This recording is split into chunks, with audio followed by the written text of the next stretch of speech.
नमस्कार दोस्तों, मैं अनिल कुमार आज आपके सामने हिंदी का एक टॉपिक समास लेकर के आया हूं। देखिए, समास एक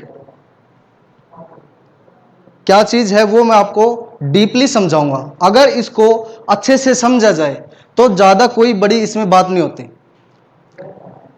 किसी भी सब्जेक्ट को लेकर के, मैं ये नहीं कहता आप हिंदी के कोई लीजिए, किसी भी सब्जेक्ट में अगर आप अच्छे से आप उसको समझते हैं तो कोई भी सब्जेक्ट कठिन नहीं होता है।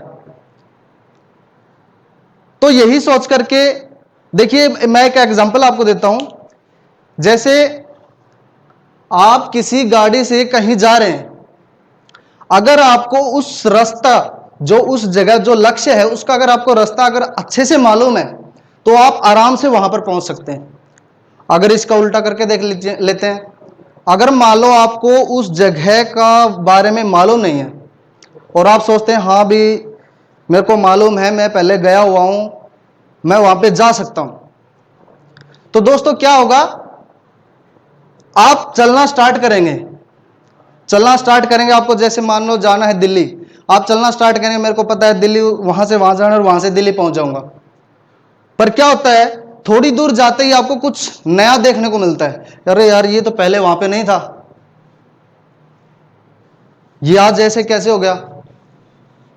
थोड़ी दूर जाके आप किसी से पूछते हो भैया ये रास्ता कहां जाता है, भैया ये नहीं, ये रास्ता दिल्ली को जाता है। पहला आपका कंफ्यूजिंग।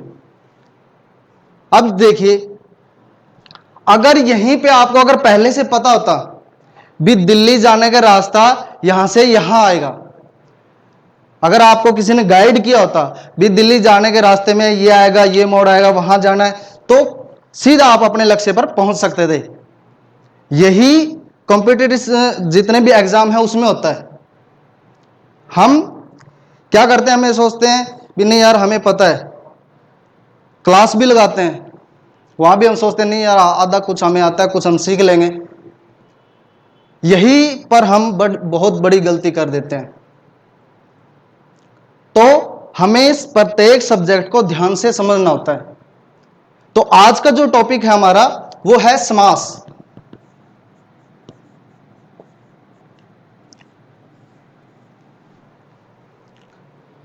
सबसे पहले समास होता क्या है, समास का अर्थ क्या है। समास का अर्थ है संक्षेप करना। समास का अर्थ है संक्षेप करना, अर्थात दो या दो से अधिक पदों के मेल से जो एक शब्द बनता है, एक सार्थक शब्द बनता है, उसे हम क्या कहते हैं, समास कहते हैं। समास के भेद,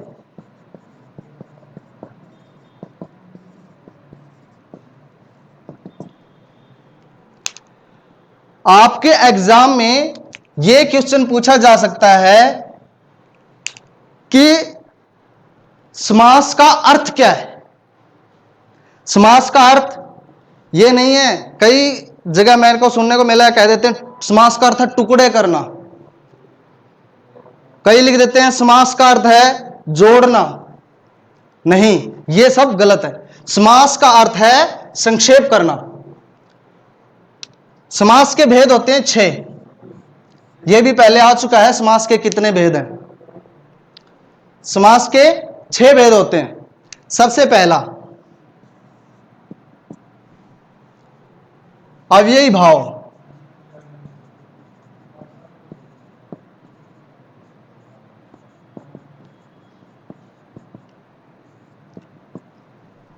अव्ययी भाव समास। देखिए, प्रत्येक समास को समझने से पहले हम उसके शब्द को समझेंगे। अगर आपको उसके शब्द का समझ आ गया तो मान लीजिए पूरा आपको समास समझ में आ गया। क्या है अव्ययी भाव। अव्ययी साधारणतः परिभाषा इसकी होती है जिसका प्रथम पद प्रधान हो।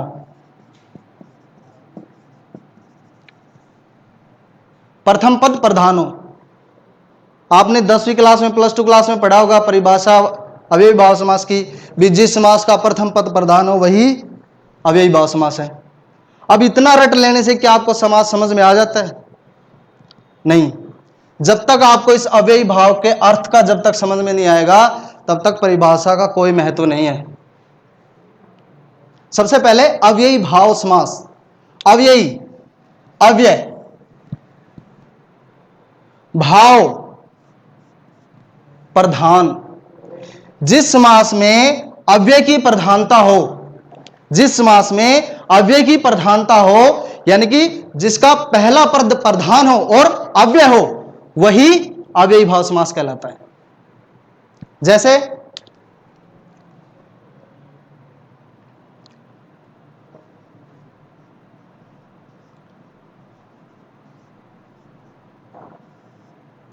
प्रतिदिन,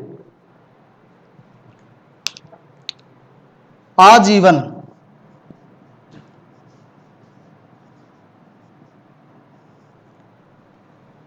बेजान,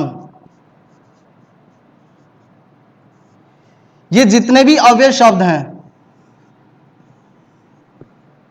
इनकी प्रधानता है, और इसी से ही हमें पता चल जाता है कि ये अव्ययी भाव समास है।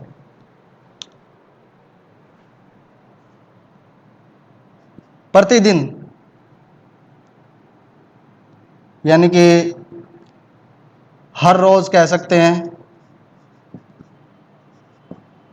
या दिन दिन भी कह सकते हैं। आजीवन, जीवन भर। बेजान, बिना जान के।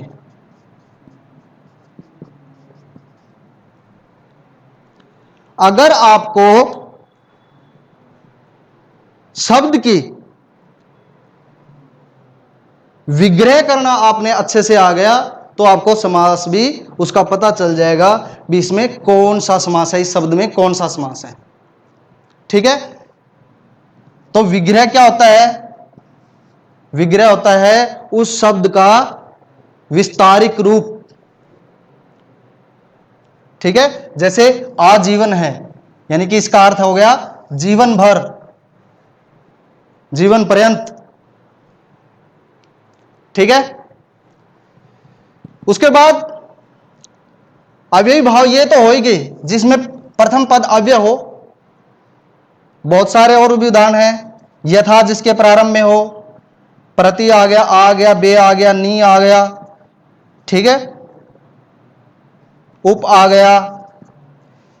जितने भी ये अव्यय शब्द शब्द के प्रारंभ में होंगे, प्रथम पद अगर अव्यय होगा, वे सभी अव्ययी भाव समास होंगे।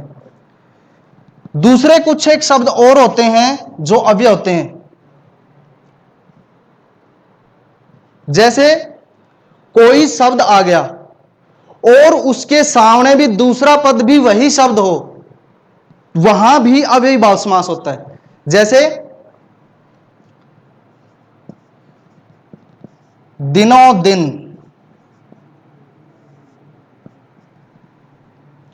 हाथों हाथ।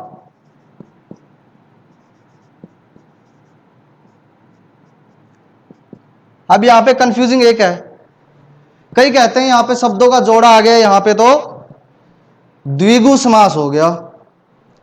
नहीं, शब्दों का जोड़ा नहीं है यहां पे सिर्फ एक ही पद की प्रधानता है। ऊपर वाले में दिन, नीचे में हाथ। दिन दिन और हाथों हाथ। ऐसे शब्द जहां पे वही शब्द दोहराया जाए, वहां पे भी आपका अव्ययी भाव समास होता है।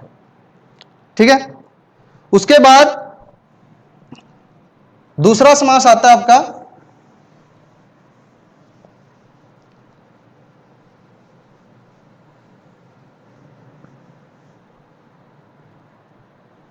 तत्पुरुष समास।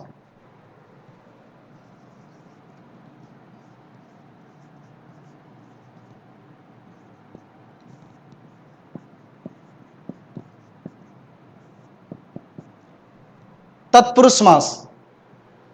मैंने पहले ही बताया था कि प्रत्येक समास के शब्द को अच्छे से समझना है। अगर शब्द आपको अच्छे से समझ में आ गया भी इस शब्द का अर्थ क्या है, तो पूरा समास आपको समझ में आ गया।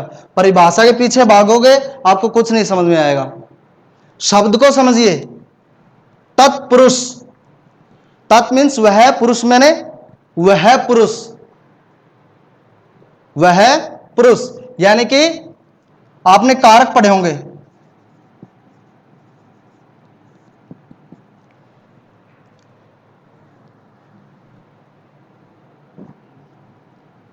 तत्पुरुष समास में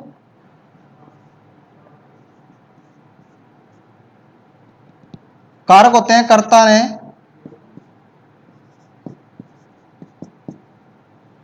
कर्म को कारण से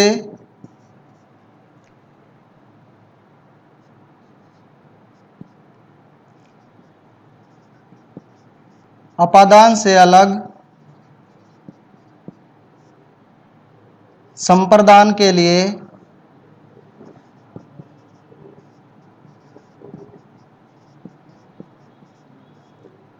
संबंध काके की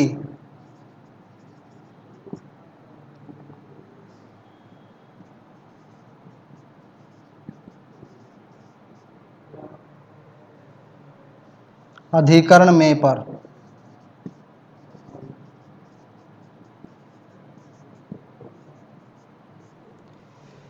यहां पे कारक जो हमने पढ़े हैं, कर्ता ने कर्म को कर्ण से या पदान से अलग संप्रदान के लिए संबंध का आगे की और अधिकरण में पर, यहां पे तत्पुरुष समास में ये 6 कारक आपके काम आएंगे। यानी कि शब्द के विग्रह में, शब्द के विग्रह में ये सभी कारक वहां पे क्या होंगे, छुपे हुए होंगे। शब्द को विग्रह करना आपने अच्छे से आना चाहिए। जैसे एक शब्द है रोग ग्रस्त, क्या अर्थ बनेगा इसका, क्या विग्रह बनेगा? रोग ग्रस्त, रोग को ग्रस्त, रोग में ग्रस्त, या रोग के लिए ग्रस्त, या रोग पर ग्रस्त। क्या हो सकता है? रोग से ग्रस्त,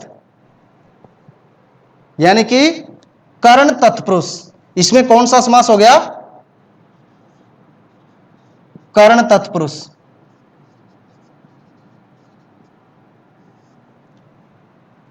रोग से ग्रस्त।